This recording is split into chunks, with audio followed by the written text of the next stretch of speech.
நான் ஒரு நல்ல ட்ரெஸ் போட்டுப்பேன். இத எப்படி இங்கிலீஷ்ல சொல்லுவீங்க? I will simply wear a nice dress அப்படின்னு சொல்லலாம். ஆனா இதே விஷயத்த 12 விதமா சொல்லலாம்.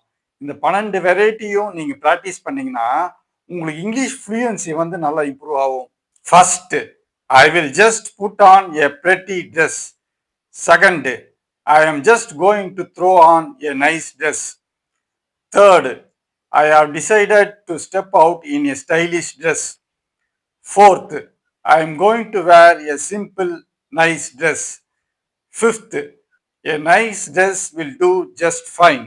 Sixth, I will just toss on a nice dress. Seventh, I am going to pop on a nice dress. இந்த இடத்துல பாப் ஆன் அப்படின்னா to put on clothing quickly அப்படின்ற மீனிங் வரும். Eighth, I am keeping it simple with a nice dress. Ninth, I have decided on a simple and elegant dress. இந்த இடத்துல elegant அப்படின்னா நேர்த்தியான அப்படின்ற மீனிங் வரும். Tenth, I will be in a classic refined dress. 11th, I will be in a simple cocktail dress. 12th, I am going for a classic look with a simple dress. இந்த மாதிரி 12 விதமா நம்ம சொல்லலாம். இதுல எந்த sentence உங்களுக்கு ரொம்ப பிடிச்சிருக்கு அப்படின்ற விஷயத்த வந்து கமெண்ட்ல தெரிவிங்க. தேங்க்யூ.